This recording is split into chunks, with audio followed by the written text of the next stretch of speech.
My name is Nicole. I am 29 years old. I believed in love. I thought love could fix anything. I was wrong. When I first met Ryan, I felt something special. He had brown hair, kind eyes, and a soft voice. He made me laugh. He made me feel important. I worked at a small clothing shop in the city. He came in to buy a shirt, but he stayed to talk to me. I still remember his smile that day. It felt like a movie. We started talking every day. He came to the shop just to see me. After 2 weeks, he asked me to have coffee with him. I said yes. That coffee turned into dinner. Then dinner turned into more. Soon, we were together. I felt happy.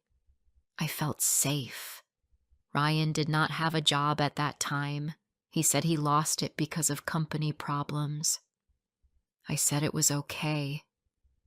I had enough for both of us.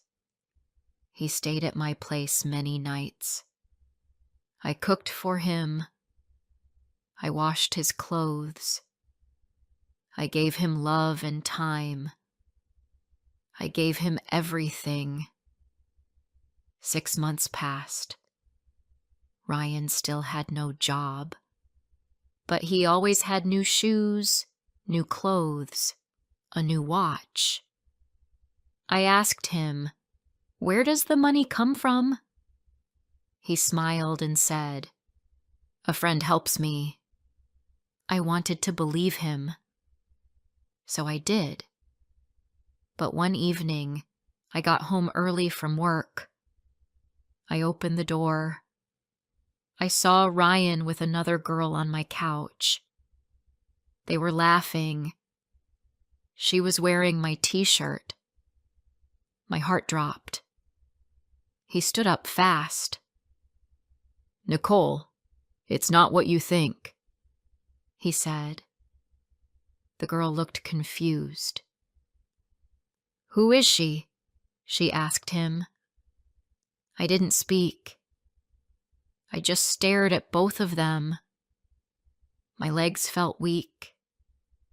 My chest felt heavy. I picked up my bag and walked out. I stayed at my friend's house that night. Her name is Beth. She gave me tea and a warm blanket. I cried into the pillow like a child. "Why did he do this?" I asked her. She said, "Because some people only take. They do not know how to give." Ryan tried to call me the next day. He sent messages. "I'm sorry," he wrote. "It was a mistake. I love you." I did not answer. 1 week passed. Then another. He came to my shop with flowers. "Please, Nicole," he said. "She meant nothing to me. I was stupid. I want to fix this." I looked at his eyes. He seemed broken. He looked thin. He looked tired. He said, "I miss you every day." My heart was soft. I still loved him. I should have walked away, but I didn't. I took him back. Beth was angry. "He hurt you," she said. "He will do it again." I said, "People make mistakes. Maybe he can change." For a while, things felt better. Ryan was sweet. He helped around the house. He made me laugh again. He got a small job at a car wash. He gave me money for bills. He said, "This time, I will be better." I believed him. 3 months passed. I started to feel like we were okay. I told Beth, "He's trying. I think he really changed." But deep inside, I was not sure. He stayed out late some nights.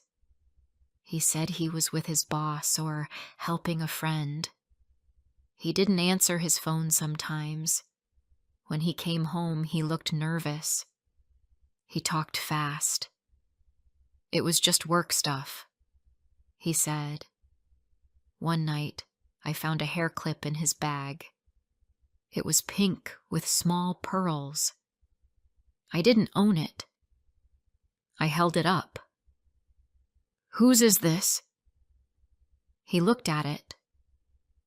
"It's yours," he said. "No, it's not," I said. He laughed. "Then maybe it's Beth's? Maybe she dropped it when she visited." Beth had never brought a bag inside the house. She never wore clips. I knew it was a lie, but I wanted to believe him, so I said nothing. More things started to feel wrong. He started locking his phone. He changed his passwords. He put his phone face down on the table. When I asked why, he said, "You don't trust me?" I said, "I want to, but you hurt me once. I just need to feel safe." He kissed my forehead and said, "You are safe with me." But his actions said something else. One weekend, he said he was going to visit his cousin. He packed a small bag and left. He said he would be back Sunday night. But on Sunday night, he didn't come home. He didn't answer his phone. I called 5 times. No reply. I sent a message. "Are you okay?" No answer. He came back Monday morning. He looked tired. His clothes were messy. I opened the door and asked, "Where were you?" He said, "I told you. I was with my cousin." "Then why didn't you answer?" I asked. "My phone died," he said. I asked, "Where did you sleep?" He said, "At his place, on the couch." I stood there, looking at him. I didn't speak. I was too tired to fight. I just turned and went back to the kitchen. Later that day, Beth called me. "Nicole," she said, "I saw Ryan yesterday." "Where?" I asked. "At the shopping center. He was holding hands with a woman. They were laughing. I didn't know what to say, so I just left." I felt cold. My chest felt tight. I said, "Are you sure?" "Yes," she said. "I wish I wasn't." I didn't cry. Not this time. I just sat down and stared at the wall. He did it again. After all the second chances. After all the promises. I waited for him to come home that night. When he walked in, I asked, "Were you with your cousin?" "Yes," he said. I looked at him. "Beth saw you with someone else." His face changed. His eyes moved fast. "She must be wrong," he said. "Don't lie," I said. "I know now." He tried to speak. I raised my hand. "No more. I believed you once. I forgave you once, but I will not do it again." He stood there in silence. I picked up his bag. I put it near the door. "I want you to leave," I said. "Before I share the rest of my story, I need to know, where are you listening from? Knowing someone hears me, understands me, gives me strength." Ryan did not move. He just stood near the door. He looked at me with wide eyes. "You're serious?" he asked. "Yes," I said. "I'm tired. I gave you love. I gave you trust. You broke it again." He took a step forward. "Nicole, please," he said. "It's not what you think." I shook my head. "I don't care anymore," I said. "You lied." "I can't do this." He sat down on the couch. "I have nowhere to go," he said quietly. "That is not my problem now," I said. "I gave you a home. I gave you a second chance. You threw it away." He looked down. He said nothing. I waited. After a few minutes, he stood up and picked up his bag. "I'll come back for the rest of my things," he said. "No," I said. "Take them now." He looked surprised, but he didn't argue. He walked into the bedroom and picked up a few shirts, pants, and his shoes. I stood by the door the whole time. My heart felt heavy, but I didn't want to cry. I had cried too much already. He came back with his bag full. He looked at me one last time. "Goodbye, Nicole," he said. I didn't answer. I opened the door. He walked out. I closed the door slowly. Then I sat on the floor. I felt tired. My hands were shaking. I took a deep breath. I was alone, but I was free. The next day, I woke up early. The house was quiet. No dirty cups in the sink. No shoes by the door. No smell of his cologne in the air. It felt strange. It felt empty.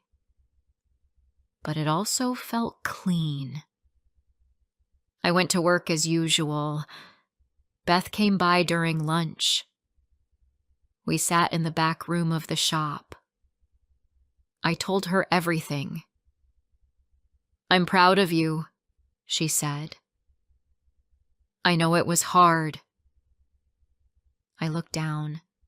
"I still love him," I said, "but I can't keep hurting myself." "That's not weakness," she said. "That's strength." That evening, I sat on the couch alone. I looked at the wall where we once hung a photo of us. I took it down and put it in a drawer. Not the trash. Not yet. But I didn't want to see it anymore. The days passed slowly. Ryan didn't call. He didn't send any messages. I didn't try to reach him. I wanted to move forward. One night, after work, I walked home in the rain. I didn't have an umbrella. My clothes were wet. My shoes were full of water. But I didn't feel cold. I just felt quiet inside. My mind was tired, but my heart was starting to feel calm. I started doing small things for myself. I cooked meals I liked. I watched movies I never had time for. I called old friends. I cleaned the closet and found my old guitar. I had not played in years. I sat down and tried a few songs. My fingers hurt, but I smiled. One Saturday, Beth came over. We had lunch at my place. We made pasta and ate on the balcony. The sun was out. The air was fresh. "You look better," she said. "I feel better," I said. "Not good. Not yet. But better?" We talked for hours. We laughed about silly things from school. We listened to old music. It was the best day I had in weeks. But healing is not a straight road. 2 days later, I saw Ryan near the train station. He was with another woman. Not the same one Beth saw. This one was different.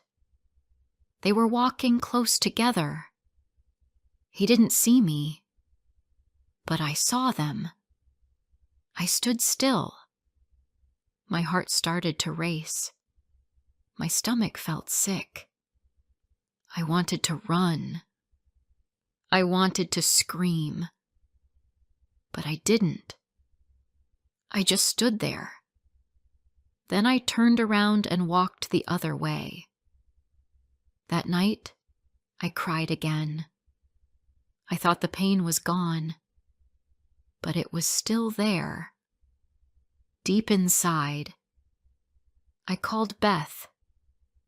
She came over with ice cream. We sat on the couch in silence for a while. "I saw him," I said. "I'm sorry," she said. "I thought he would be alone," I said. "But he already moved on." Beth looked at me. "He didn't move on. He just found someone new to lie to." I wiped my tears. "Why do people like him do this?" I asked. "Because they want love," she said. "But they don't know how to keep it." I looked at the ceiling. "I don't want to be bitter." "You're not bitter," Beth said. "You're healing." I smiled a little. "Thank you," I said. In the weeks that followed, I started to feel stronger. I went for long walks in the park. I started reading again. I found peace in small things. The smell of coffee, warm socks, clean sheets. One morning, I looked at myself in the mirror. My eyes still looked tired, but I saw a light in them. A small light. But it was there. I took out the photo of Ryan and me. I looked at it for a long time. We were smiling in it. We looked happy. But now I knew. I was smiling for real. He was smiling for show. I put the photo in a box and closed it. I went to work and smiled at customers. I helped an old woman find a jacket. I helped a little boy find shoes for school. I laughed with Beth during our break. I was not the same Nicole. I was still soft, still kind, but I was no longer blind. One afternoon, my phone rang. It was a number I didn't know. I picked it up. "Nicole," a voice said. It was Ryan. I froze. "Why are you calling me?" I miss you," he said. "I made mistakes. I know that." I said nothing. "I'm sorry," he said. I think about you all the time. I looked out the window. The sky was clear. A soft breeze moved the trees. I don't hate you, Ryan, I said, but I don't want you back. There was silence on the line. I understand, he said. I just needed to say it. Goodbye, Ryan, I said, and I ended the call. That night, I slept well for the first time in months. Weeks passed after that call. Ryan did not call again. I was glad. I did not want him in my life. I wanted peace. I wanted to feel free in my heart and mind. Some days were still hard. I still thought about the past. I still remembered the lies, the promises, the pain. But it hurt less. I cried less. I smiled more. At work, I felt good again. I helped customers with joy. I said hello with a real smile. Beth noticed. You're getting back to yourself, she said. I nodded. Yes, slowly. One evening after work, Beth and I went to a small cafe. We sat outside with tea and cookies. The sun was going down and the sky was orange. It felt peaceful. Beth looked at me and said, "Do you feel okay now?" Truly okay. I thought about it. I think I do, I said. I'm not perfect, but I'm better. She smiled. You're stronger than you think. I smiled back. I know that now. That weekend, I cleaned my apartment again. I opened all the windows. I played music. I danced a little while I worked. I changed the sheets. I put fresh flowers in a jar on the table. It felt like a new space. It felt like mine again. While cleaning, I found an old box under the bed. Inside was a letter Ryan once wrote to me. It was from the time he begged for forgiveness. I read it slowly. It was full of sweet words. He said he loved me. He said he would never hurt me again. I smiled, but not because I missed him. I smiled because I now knew better. I folded the letter and threw it away. One day, a customer came into the shop. His name was Sean. He needed help finding a gift for his sister. He had kind eyes and a gentle smile. I helped him find a blue sweater. He thanked me with a warm voice. He came back a week later, then again the next week. He started saying hello every time he passed the shop. One day, he brought me coffee. You helped me so kindly, he said. This is a small thank you. I took the cup and smiled. Thank you. That's very sweet. He laughed a little. Maybe next time, I can thank you with lunch. I looked at him. He seemed honest. He didn't try to impress. He just looked real. Okay, said. One lunch.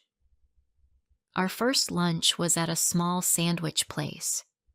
We talked about simple things, music, movies, favorite foods. I felt calm. I didn't feel scared. Over the next few weeks, we met a few more times. Always easy, always kind. Beth asked me, "Do you like him?" I said, "Yes, but I'm taking it slow." She smiled. "That's the best way." Sean and I never rushed. We met for coffee, walks, simple dinners. He never asked too many questions. He just listened. He never touched his phone when we talked. He made me feel seen. That was new. One day, he said something that stayed with me. We were walking by the river. He said, "People who break your heart are not always bad people, but they are not the right people." I looked at him and nodded. "Yes, that's true." He looked at me. "You don't talk much about your past, but I can feel it hurt you."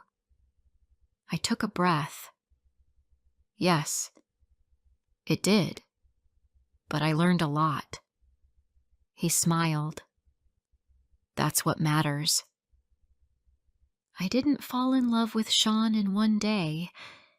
It was slow, like watching the sun rise. You don't see it move, but slowly the sky becomes bright. One Sunday morning we met for breakfast. He brought me a small flower in a cup. "Just because it's a good day," he said. I laughed. "It is a good day." We sat by the window and watched people walk by. Some were alone. Some were in pairs. Some looked happy. Some looked tired. I turned to Sean. "Do you believe love should always be easy?" I asked. He thought for a moment. "No," he said, "but I believe it should always be kind." That answer stayed in my heart. Some months later, Ryan sent me one last message. It said, "I hope you're happy now." I didn't reply. I didn't feel anger. I didn't feel sad. I felt peace. That chapter was closed. I had learned, I had healed, and I had moved on. I never thought I would trust again.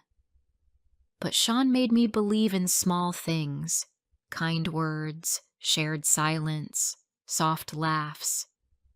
He never promised big things, but he always showed up. And that meant more. One evening, we were walking near the old bookstore in town. It was cold, and he gave me his scarf. I looked at him. "I used to think love was about fire," I said. "Big feelings, big pain." "And now?" he asked. "Now I think love is warm. Like tea, like this scarf." He smiled and said, "Good. Then we're on the same page." We kept walking, step by step, like everything in life. That night when I went home, I looked at myself in the mirror. I looked stronger. I looked calm. I looked like me. I whispered to myself, "You took him back, but he broke you again. And still you got up. You healed. You loved yourself more." I turned off the light and went to bed. I didn't cry. I didn't miss the past. I was ready for what came next.